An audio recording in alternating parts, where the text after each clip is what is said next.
that. So I'm going to kind of give everyone a little bit of a lowdown and give you guys the skinniest to kind of how she got started.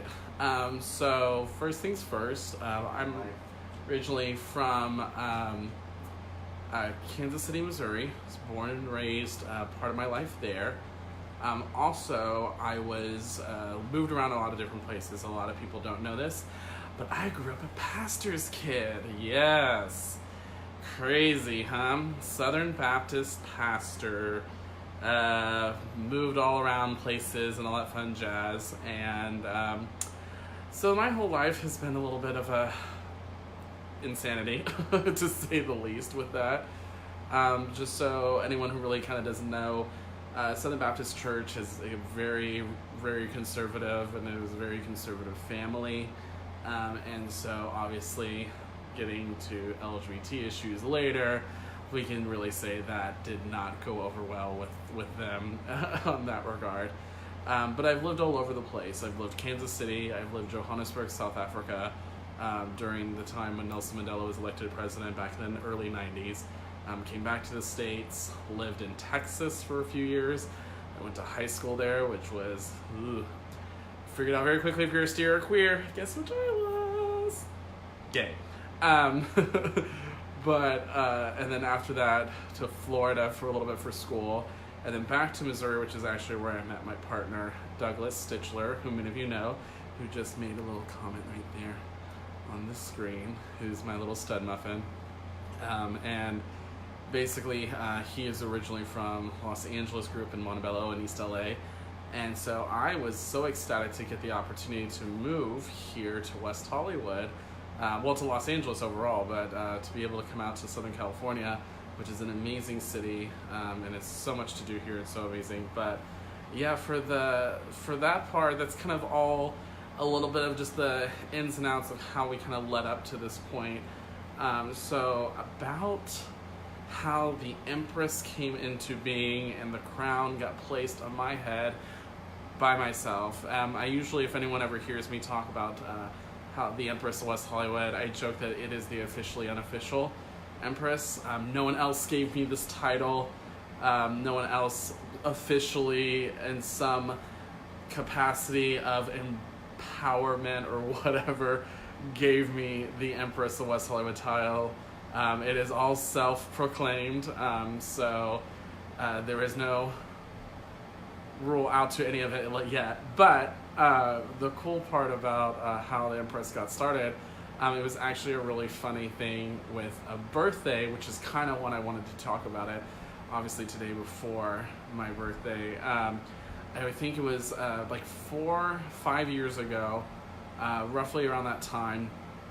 We were staying at a birthday thing. We were staying with some friends at Le Parc Suites Hotel over on West Knoll.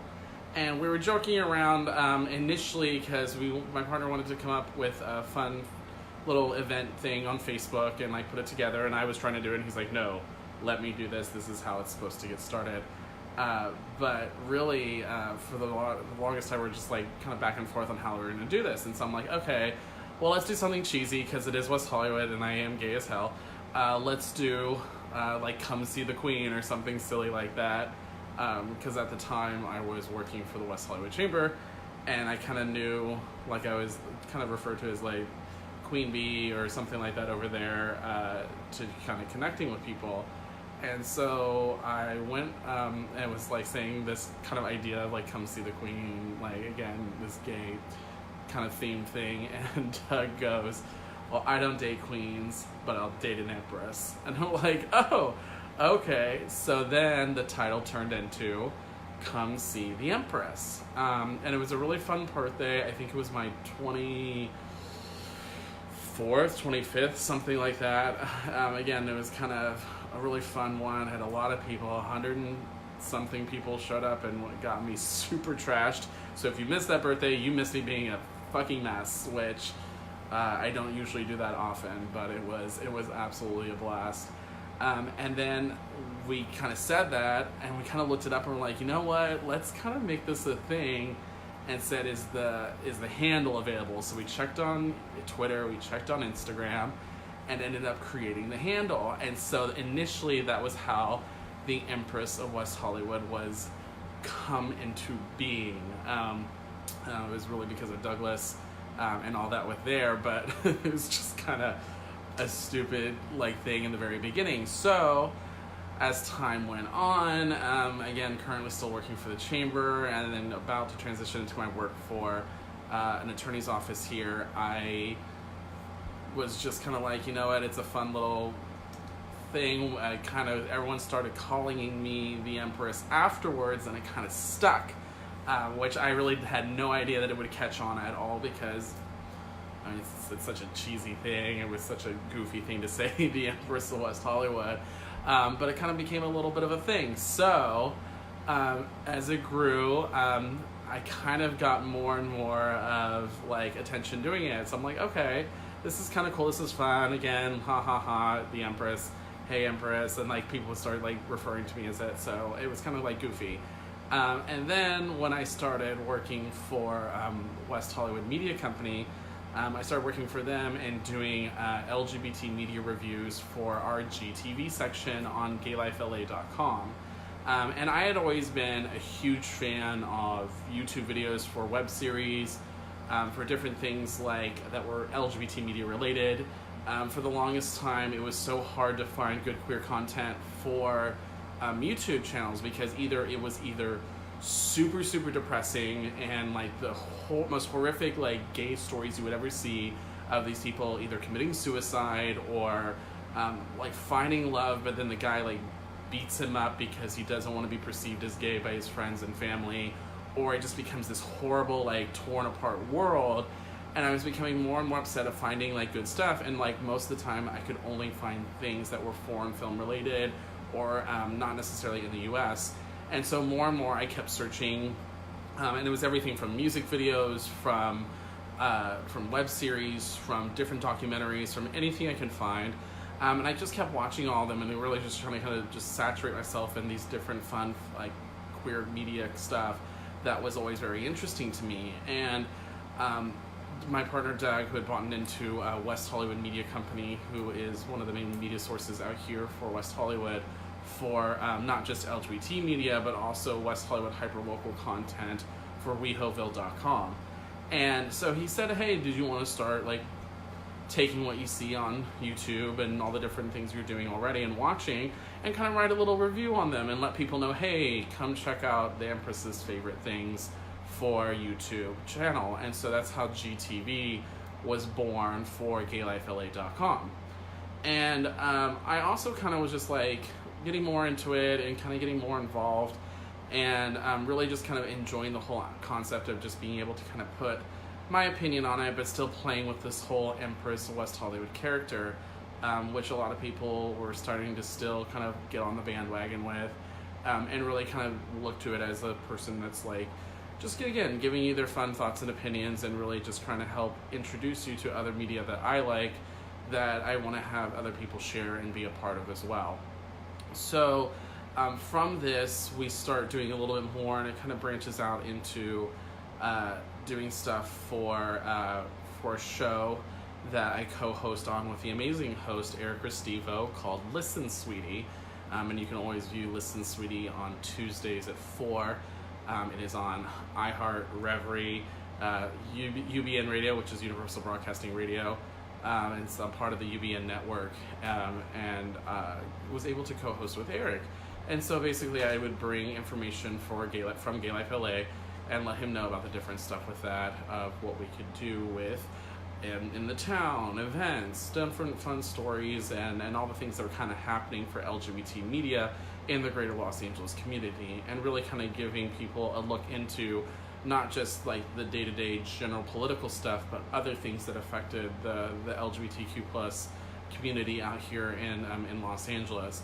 And it was a lot of fun. I really enjoyed doing such fun work with, not just with Eric, but also just with Gay Life LA, and really kind of helping connect people and let them know all about what was going on here in Los Angeles. And I think too many times people don't realize how much is even out there and available for our community, from not just regular media, but resources and stuff that's out there from places like AHF, from APLA, from Impulse Group, from the AIDS Health Foundation, and then which is AHF, but also from like different stuff that's your community in the Los Angeles LGBT Center as well. So there's all these different things. I know it's been coming up a lot for people with mental issues and mental health for the LGBT community, and a lot of people are doing work on that, like Trevor Project for suicide prevention. And as well as Impulse Group is doing stuff towards that as well to kind of make sure people are aware of it. And really what my mantra wanted to be, and really what I wanted to help do, was to kind of keep people on the heartbeat, so to say, of queer media and queer culture here in the Los Angeles community, and really help you guys kind of know, hey, what's going on around here, what should I be paying attention to, what affects us importantly as a community, and why should we be the ones paying attention to this, and if there's times we should take a stand and maybe like voice our concerns and opinions, because I feel too much that we like to talk a lot online, we like to voice our opinions on social media, we like to say a lot of things, but kind of now we've kind of moved away from the whole doer aspect of it from back in like the 70s and the 80s, where we really fought and Stonewall and everything with that. And really kind of pushed for rights, and we kind of like said, okay, we've got a little bit of what we want, we're good now. And I feel like now we just like to complain about a lot of stuff instead of actually taking a stand or finding a way to maybe make an impact and make a difference with the life. So kind of what came in for this show, Holding Court with the Empress of West Hollywood, like again, Douglas from West Hollywood Media Company really kind of was thinking through in a way to kind of give people an insight to LGBT influencers in the community and what they do, how they do that, and why they're really wanting to kind of connect and show that LGBT individuals are doing so much across so many different platforms, not just general gay things like Rainbow Key Awards, or doing stuff for like stuff that it's kind of a day-to-day thing that we kind of are already used to, but really giving people an insight into other LGBT individuals and just general stuff, and really how they impact what they do. And that's kind of how Holding Court with the Empress of West Hollywood started. And so that was started, oh my God, just a little over a year ago. Geez, I can't believe it's been already a year with that. We're over 60 episodes now. We've reached close to like 500,000 people, with almost about 100,000 views, and it's really just been a great thing for me to understand and learn how all these different individuals work in so many amazing facets, and just the different parts of their careers that they do, and how they're actually promoting the LGBT community in such an amazing way. Because a lot of times we kind of overlook the fact that people that are these amazing either photographers, people that do amazing work with activism and different stuff like that. So it was really just kind of a way for me to help other people have an outlet, learn about these individuals, either support them or find a way to help promote them in some way, light or form, and really kind of just show that LGBT is not just some confined of us being gay in a gay atmosphere, in a gay environment for gay people, only gay all the time. It is so much more than that.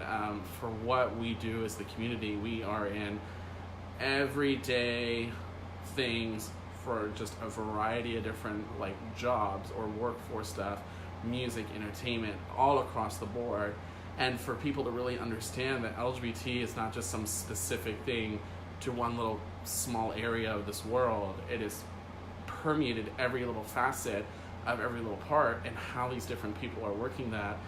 Business owners, it's really fascinating to me, and for me to get to know all these amazing people as well. So I really thought it was so cool to be able to kind of, first of all, meet people that had an amazing voice and opinion, really were standing up for LGBT individuals, to kind of provide for them either a platform or finding a way to help promote them in such a way. Some of my guests you can see on gaylifela.com from our past seasons. We are currently in season 3 right now, which I am so ecstatic for what we've been able to do here, and it's so grateful to gaylifela.com I'm grateful to Brad Sinisak for letting us use his space over at Kings Road Apartment Homes. And for the other people, we also partner with Clean Treatment Centers in the very beginning, and the work they let us do in order to have a studio in the very beginning. So, I mean, so many people have been involved into making this possible, and really, I want to thank so much all the guests that have ever been on the show, and really just, you guys are the ones that make this look good. It's really nothing I do. Honestly, I'm just there to kind of talk to you and let you share with the audience what you guys do, and how amazing it is to see all the different things that you guys do to really help give the LGBT community a stronger voice each and every day. From some of our most recent guests like Nick Casey, and the amazing work they do with all this stuff for LGBTQ plus fashion, and designers and people that really don't have a voice like that, but really trying to find ways to encourage them, to make them shine, to give them opportunities to sell to the public in a way they've never had before. To other people like Magnus Hastings, who's an amazing photographer, and really kind of brings the drag community and gives them a really fun way to kind of promote themselves. I mean, obviously RuPaul has done so much with that for Drag Race, but I mean, Magnus has these great little vignettes he creates with all these different queens, and just really gives this fun atmosphere to the drag community. People like, I mean, Michael Lucas, was so honored to have him, and one of the biggest adult entertainment industry business in New York City, and someone who took time out of his day to kind of really explain to us how he came from where he is and from all the way in Russia to here now.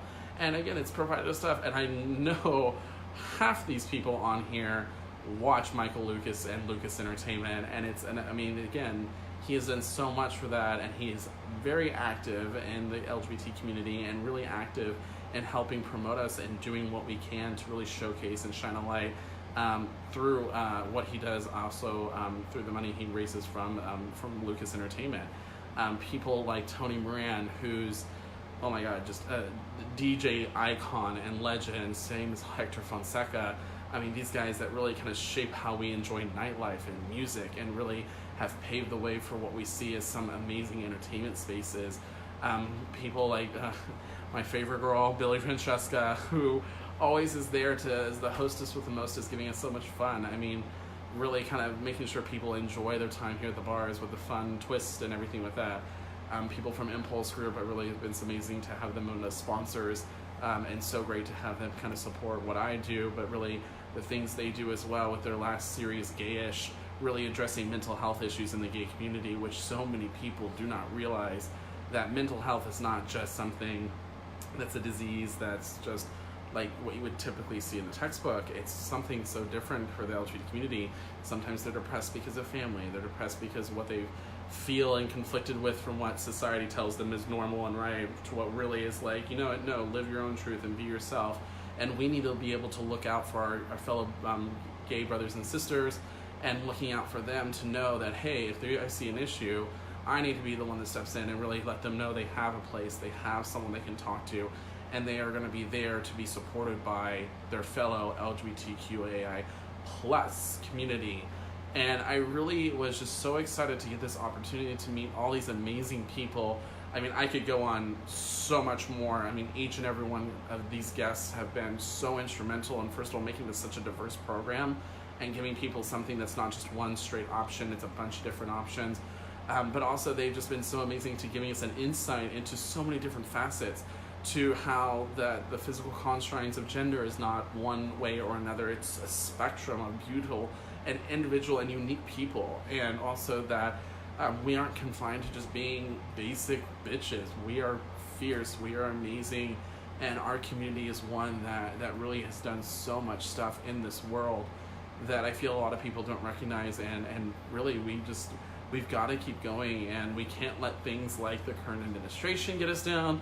We can't let things like stuff that goes on in other countries get us down, because we know there are people every day and around this world that are fighting to make sure we have and we support the rights we have, and are working hard to let people know we are not a mistake, we're not wrong, we're not fucked up in the head.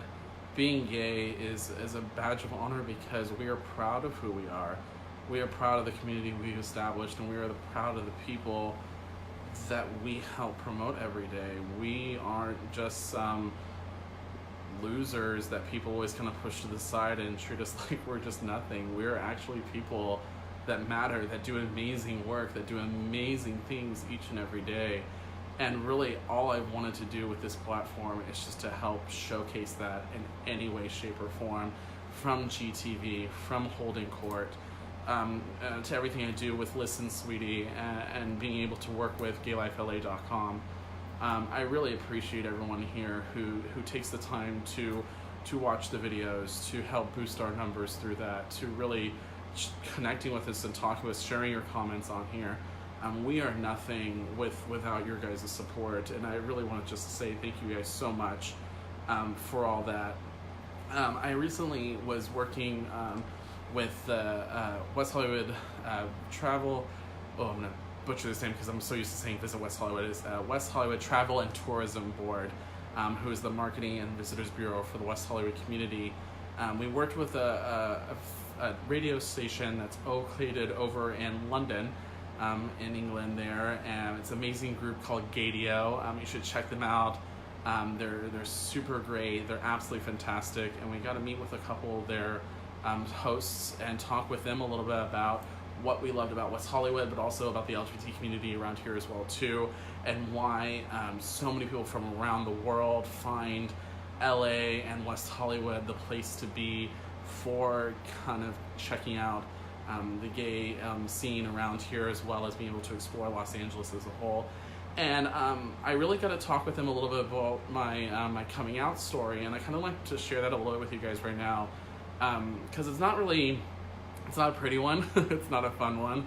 Kind of as I mentioned in the beginning, I was a pastor's kid. I was also a missionary kid, so it was definitely one of those things where you've played by the book, and by the book I mean the good book. The Bible was the set of rules that everything was kind of governed by. And I don't think I've told a lot of people this. I mean, I tell people if it ever comes up, because I mean, I'm not ashamed of it. It's just, it's kind of one of those things that's a little bit of a touchy subject with my family. But my parents found out I was gay at, I want to say like my last week of high school is when they found out. So I was like 17, 18. And again, my dad being a pastor, everything with the church and stuff, I was super closeted. According to all my friends, I was so gay the walls knew, but I mean, be that as it may, that's what it was. But really, it was hard for me to kind of really accept my truth and be comfortable being who I was as a gay man, because I was so terrified of my family. And parents found out last week of high school. That summer was like the utmost hell I could have ever experienced. They did conversion therapy, Pray the Gay the Way. They took me to this place that was like supposedly an ex-gay man who is now married with kids and helps convert other gay men to being straight, and was there for like a couple weeks. It's basically like straight camp. And it was really kind of, I was beaten down like biblically, with like all this kind of like emotion and pressure of all this stuff to confine into this ideal that my parents had of being a straight man, and that being gay was wrong, and being gay was a sin, and it was like I was going to hell because of it. And for the longest time after that, for the next almost 5 years, I mean, I was so like internally distraught, because I'm living one life trying to please my parents, and I'm trying to find an outlet for me to accept who I am as a gay man and be proud of the fact that I am. And it was a struggle. And for anyone out there that's ever had this issue, or that has these things of people telling you what you can or can't do, or who you can or can't be, it's so disgusting to me, because we are all individually whoever or whatever we want to be, however we choose to express that, to identify. I mean, no one should ever be told they cannot be someone they aren't. And I was, especially for my past, I tried to not ever box anyone in and let someone know that I do support whatever they choose to be, as long as you're not hurting anyone else. I couldn't care less. If you chose to identify as a tree, I would support it. Again, as long as you're not hurting someone or being disrespectful to someone else, you can do whatever you want, however you want, as long as you're being true to yourself. And it took me a while to do that. It wasn't until I met Doug that I really was finally like, you know what, screw this. I'm not lying to myself anymore. I'm not going to be the kind of person that pretends, that is living a double life, that is being so emotionally distraught inside and tearing myself up inside because I am trying to please my parents and my family and that ideal of what they want me to be, and then also trying to live true to myself and please my internal happiness of knowing, hey, you're okay, you're not like this crazy weird freak that's all going to hell because of what your parents are saying. And when I came out, I knew it was going to be like this. I mean, like, the shit hit the fan, parents disowned me, family moved away, friends moved away from me, severed connections left and right, and it was a very crushing blow. And quite frankly, if it hadn't been for my relationship with Doug and my relationship with his family and his friends, I really wouldn't have, I don't think, survived something like this. I mean, to be cut off from the people that, basically the people that created you, especially your parents, to feel like you have basically been cut out of their lives and shut off, it's not an easy thing to go for anyone. It took me several years to kind of come to grips with that. But I really want to say this to anyone out there that's ever struggling. I may not be in the same state as you. I may not be in the same city as you. I might not know you very well, and that's all right. But I am always here to have anyone, if they want to direct message me, shoot me an email at Empress of WeHo at gmail.com and let me know. I mean, it's like, if you're struggling with this, I've been this close to being homeless and being kicked out. If I had told my parents when they found out when I was 18 that if I didn't go to the conversion therapy and said, no, this is why I'm dead, I would have been out on the street like that. I mean, the only reason I didn't is because I was trying to please them and trying to fake something I knew I wasn't true and being true to myself with. And really, if anyone ever has struggled with that, I'm more than happy to help talk with you. And let you know that you're not alone out there. There are people out here, and which is why I'm so blessed to be in a community like Los Angeles, where, there are people out here that understand, that know, that can relate, that can talk with you, and that can really help you feel good about yourself again. Feel that you're actually being true to you and not being dictated by society that sometimes just doesn't get the fucking memo. And realize that being gay is not wrong, being gay is not a crime, being gay isn't a mental disease, being gay isn't a sin. We are so not wrong in who we are and what we choose to identify as and who we choose to love. We are human beings that are just everyday, normal people, just like anyone else in this entire universe. And we deserve to be treated with respect. And we deserve to be loved, and we deserve to be known that, I don't have to hide who I am and pretend to be something I'm not just because you're uncomfortable with it. And so if you guys ever have an issue or need to vent or just want to have someone to talk to that maybe is going through a similar situation, I'm 100% always there for anyone. I may not know all the answers. I know I don't know all the answers. And I'm not perfect, but I really hope that I can be someone that people can look to know that they have a friend and that you're not alone. Especially with, and I have just been thinking about this so much with Impulse's last video series, Gayish, and the things that go on where we sometimes overlook our fellow LGBTQ plus brothers and sisters that really are struggling out there, that don't have a friend, that don't have family or someone they can call family. And I really want people to know that, you are not alone, and people here love you and will love you. And it doesn't necessarily have to be a boyfriend, it doesn't have to be a husband, it can be just a friend to be there for you as a friend. I just can't believe, first of all, 30 years have gone by in this little minute life of mine. It's such a crazy thing to see all the things that have transpired, from living all around the US to overseas to here. I just really never knew kind of what I was meant for in this world and really what I kind of fit into. and being in this community, being around the friends they have, and being around the people I've met, from business individuals to locals, to everyone in between that are travelers here to the LA area.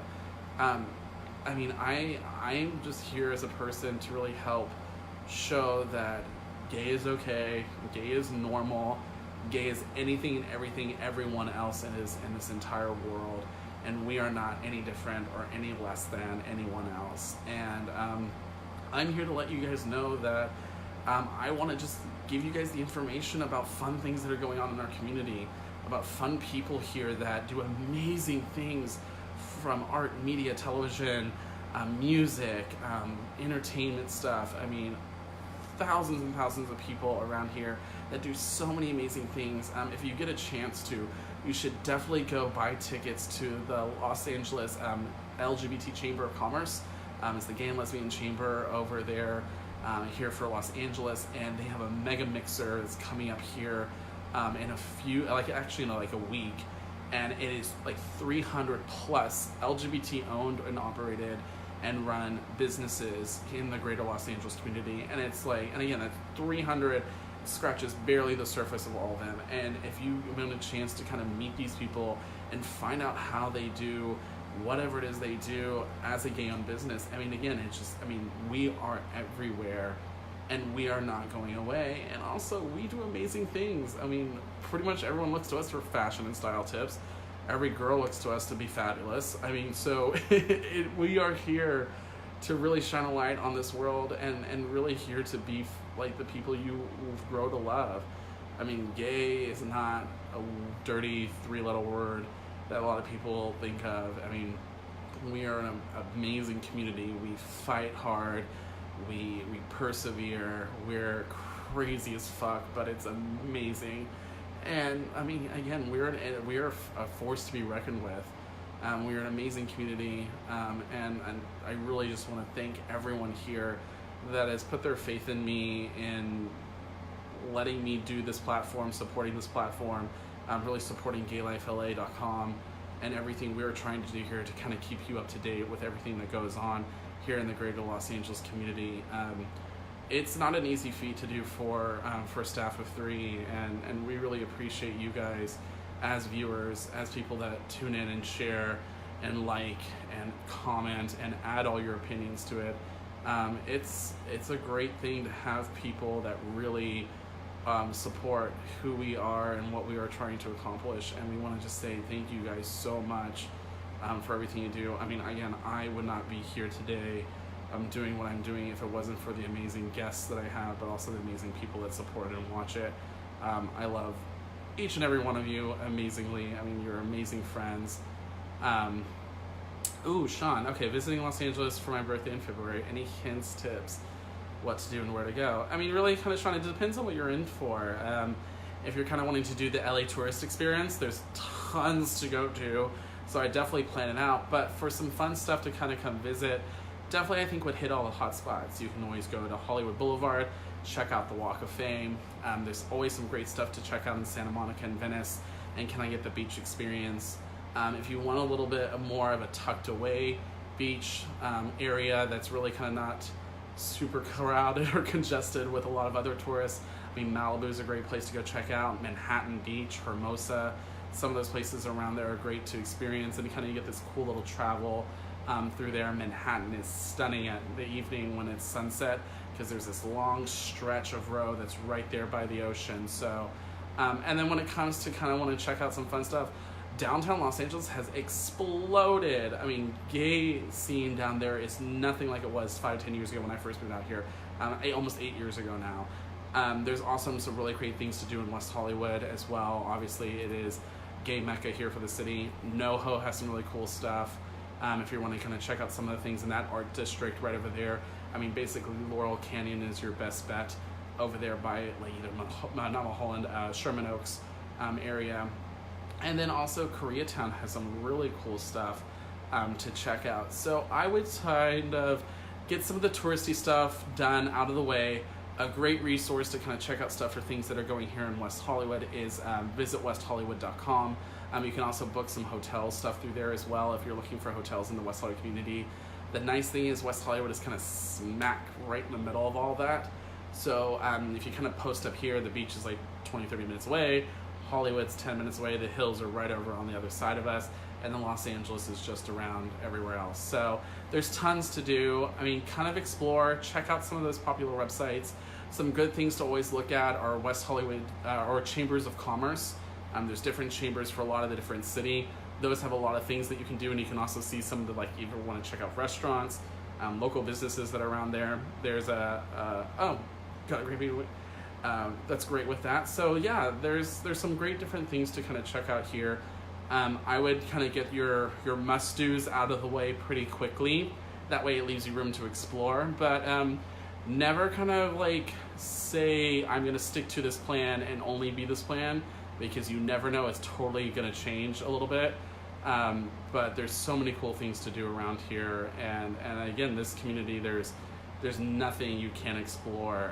The great thing about Los Angeles is it has a little bit of everything for every person.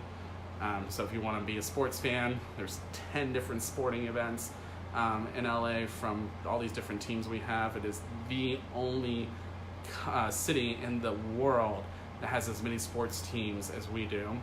Gay man knows about sports. Shocker. And then when it comes to the food and culinary scene, I mean, I think Los Angeles is second to none. I mean, we have so much stuff here, from like little Ethiopia to little Tokyo to Koreatown to little Taiwan to Chinatown to all the other different places in West Hollywood, Santa Monica, Melrose. I mean, there's so much to do around here for that. And then culturally, I mean, it's just a fun mismatch of all these different people from all around the world. I feel like I meet a new person from a different country every weekend out here when you're reading to roam about. So if you ever have anything you want to do with that, I mean, yeah, shoot me a line. I'm always happy to help answer questions of my favorite places and the fun things I get to do around here. Again, I'm constantly exploring still as well too. So you never know with a lot of that, but I'm more than happy. So Sean, hopefully you have some great fun. Definitely get all that stuff booked early, because oh my God, it can rack up quickly. So definitely make sure you get all your stuff planned ahead of time if you need to make reservations or anything like that. But definitely Los Angeles is a great place to explore. Hopefully you have an odd time. So the best bars, ooh, hopefully none of them are watching right now.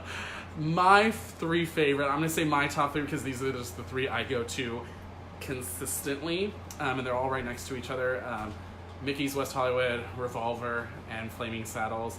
They are like boom, boom, boom, right next door to each other. And they're also, again, the Abbey and the Chapel are amazing. Rage is great. Actually, Game Boy Night is one of their best nights on Friday, so you can check that out. It's a lot of fun. And there's a bunch of other kind of like little bars here and there. I mean, Sunset also has some really great ones if you don't want to do gay bars. The Rock and Riley's is amazing. Going to the Whiskey or the Viper Room, State Social House. There's a ton of them, Sunset Trocadero. So there's a lot of different things you can go do. Again, my three favorite are gonna be Mickey's, Revolver, and Saddles, but I'm slightly biased, just a little bit. So I love all the other bars. They're all amazing. We do go to them all the time. Some fun new ones that have popped up have been Tom Toms and Beaches, High Tops as well. So there are a few of those that are kind of right across the street from each other over there on Santa Monica and San Vicente. So you can kind of really post up and bar hop the whole night. And I've done that a few times where I think the most we've ever done in a night would maybe been like 8. And that was a night. And I think we ended at Foo Bar. And anytime you end at Foo Bar, you end up face down, ass up. So, and for go-go dancers, West Hollywood was second to none with a lot of those. So there's a lot of really great things to do. I mean, I am more than happy to be your little gay tour guide for West Hollywood and West Hollywood adjacent. I'm not always the best at knowing what to do around the vast majority of Los Angeles when it comes to like either downtown, North Hollywood, or Santa Monica, just because I'm not a frequent visitor of those places. But I can definitely help direct you into some places you should probably check out. But usually the best bets are chambers of commerce and marketing and visitors bureaus like Visit West Hollywood, that really are travel and tourism people that bring people to their communities. So usually those are your two best bets to kind of check out for a lot of information about the community and what's going on there. But you never know. There's tons going on in LA and West Hollywood 24/7. We are a city that literally never sleeps. Thank God for Adderall. No, I'm kidding. Sort of. A lot. A little. But thank you guys again for tuning in. This was just going to be a shorter episode of me just kind of giving you guys a little bit of background for what I've been wanting to do with this and kind of how the Empress got started. Again, it was a fun little joke, but really it's turned into such an amazing thing that I could have never fathomed in the many, many years I've been alive. I'm about to be 30. And I am nothing, and I just completely and utterly thankful to everyone that supported this, supported GayLifeLA.com, and especially Doug, Henry Hank Scott, and Brad Senesac over there for Kings Road Apartment Homes. That's really kind of helped us and done everything to support what we do here. And really just thank you guys for supporting our team. We are nothing without any of you, and it is a lot of fun. We enjoy so much of what you guys get to do for us. I will say though, I am working on this, and this is not that easy, but hopefully every season, every few months, something to that effect, I am trying to get a new crown for that. So you should start seeing, this is my go-to because it's my favorite. I did get a special one for my birthday. It was a hat crown from Brad Senesac. Thank you, Brad, from over there with Gemini Group, but also who helps us out at GayLifeLA.com as well. And then I have another one that my partner Doug got for me. I just don't wear it because, again, this is kind of my go-to one. It's really my favorite. It was the first one I ever got. This is my firstie. I don't think I will ever get rid of it because it's just kind of the symbol of the start of everything I've been able to have do here today. So hopefully we'll kind of build up this. The goal is to build up a litany of different crowns and kind of have a crown armoire, I don't know what to call it, a crown thing. So that way it can be kind of like a fun little display. It's a display case. Aha. Didn't do sports again. But really it's the whole fun of what I get to do here is really help introduce you guys to amazing LGBT individuals around this community that do amazing things each and every day here in Los Angeles. So I want to say thank you guys again so very much for supporting me, supporting Gay Life LA, and really just for everything you guys do to kind of make gay amazing here in Los Angeles, because we are gay and we are fabulous. So I no longer think we need to do we're here, we're queer, because pretty much everyone fucking knows it, and if they don't, they better. But we are amazing, we are beautiful, we are deserving of love and anything loved. And anytime you guys want to like reach out or talk to us, you can always go to GayLifeLA.com. You can reach me personally at the Empress of WeHo at gmail.com, or on any of my platforms. We're at Empress of WeHo. I thank you guys again so very much for everything. Absolutely adore all of you, and again, it does get better. We are making progress slowly yet surely, and all we need to do is not stop fighting and not stop letting people know that we are normal, we are okay, we are just like everyone else, and no one should ever forget that, and no one should ever try and take that away from us. So thank you guys for tuning into this special episode, and thank you for supporting everything we've done here for GayLifeLA.com. I really appreciate and love all of you so very much. So until next week, bye guys.